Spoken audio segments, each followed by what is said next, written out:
rights being protected in Montana as the Senate passes a bill to protect Bitcoin and crypto mining rights. The Montana State Senate has officially passed a bill to protect Bitcoin and crypto mining rights. The bill was led by Dennis Porter and the Satoshi Action Fund and was passed by a landslide vote of 37 to 13. The, quote, right to mine, end quote, Bitcoin bill was designed to protect crypto mining companies from discriminatory digital asset mining utility rates, it reads, which would say that the federal law is a discriminatory tax on the power being utilized by miners, but at the state level, can they block that federal, right? This gets back into all the weirdness that we've seen in the marijuana sector, for example, and states' rights allowing, the legalization of marijuana when it wasn't legalized or even decriminalized by the federal government.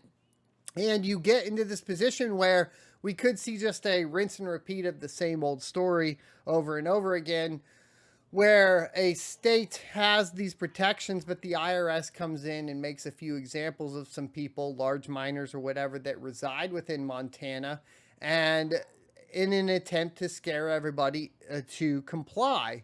And I think there will be a certain set of people that will comply, and there will be a certain set of people that do not comply. And I think that there will be examples made of those that do not comply at the federal level. But how much can this really protect anybody? Crypto mining has long been a source of conflict between state governments and the mining infrastructures within its borders. The Montana State Senate has officially passed a bill to protect Bitcoin and crypto mining rights.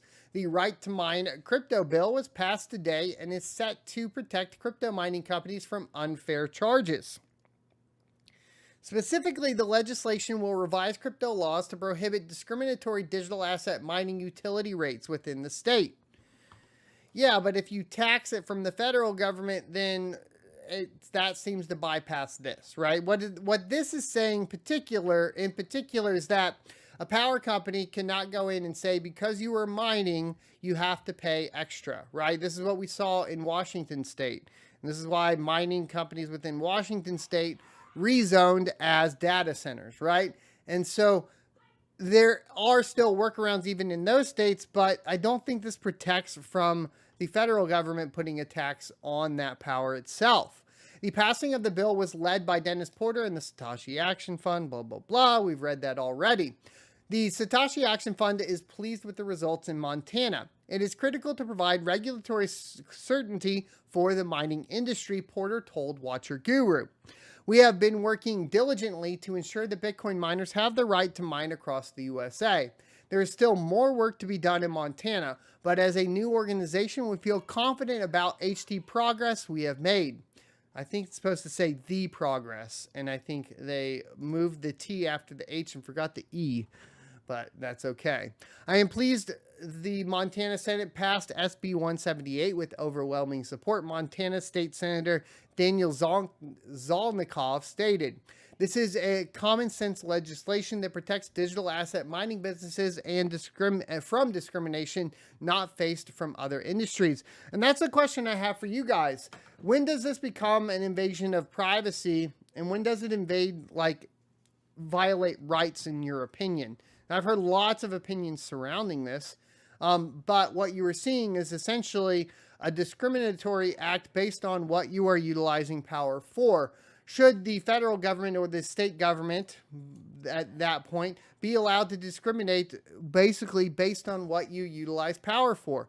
Why is plugging in an electric vehicle okay, but not plugging in a Bitcoin miner? Why is plugging in a deep freezer okay, but not plugging in a Bitcoin miner? These are the questions I have.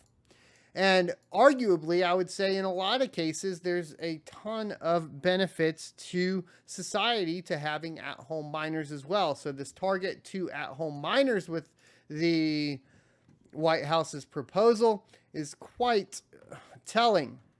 And it's, not telling, but scary, I suppose. Conclusively, Zolnikov added these protections, along with clarifying tax law in relation to digital assets when used as payment, will plant the flag in Montana that we are open to embracing the digital asset mining industry. Porter and the Satoshi Action Fund are clear in their determination to get similar legislation passed in multiple states, hopefully creating a more consistent legislative approach to mining practices throughout the country. Montana's Senate bill officially prohibits, quote, local government powers related to digital asset mining, as well as taxation on the use of cryptocurrency as a payment method. It states, moreover, it notes that digital asset mining provides positive economic value for individuals and companies throughout the United States. The bill has been in consideration for the past few weeks and is a large step forward for crypto mining. Subsequently, its passing should work to aid crypto mining companies in embracing Montana as a viable setting for their operation. And, excuse me, hold on. I think you'll see this as across a variety of states, probably the flyover states, to help increase revenue, right?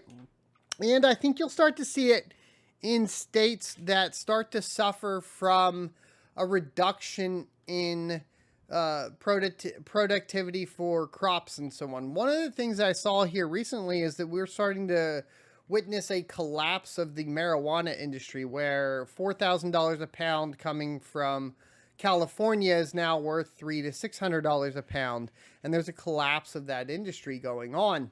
And what do you replace industry with? Well, you typically replace industry with other industry, right?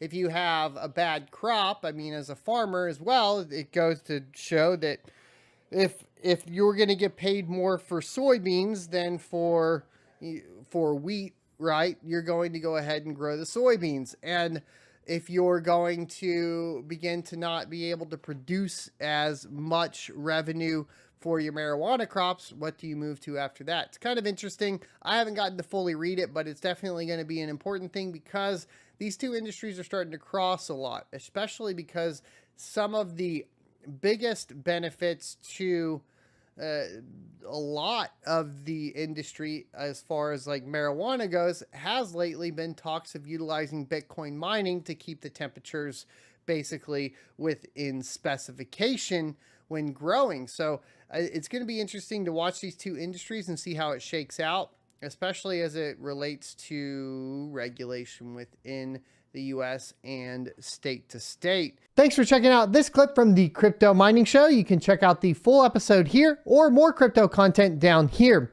Also, I'd like you to check out my locals page at sonofatech.locals.com, where you can become a member for free or choose to be a $5 a month supporter that unlocks additional content.